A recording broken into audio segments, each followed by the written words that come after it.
মানুষ অসুস্থ হলে ছুটে যায় ডাক্তারের কাছে, কিন্তু ভুলে যায় সব রোগের আসল ডাক্তার হচ্ছেন আল্লাহ।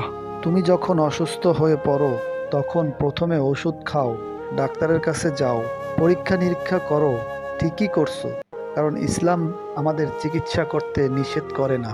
কিন্তু ভাই ও আমার বোনেরা, কি কখনো আল্লাহর দরজায় কান্না করে বলেছো, হে আল্লাহ, আপনি আরোগ্য দানকারী, আপনি ব্যথা দূরকারী, আপনি চাইলেই আমার সকল কষ্ট দূর হয়ে যেতে পারে।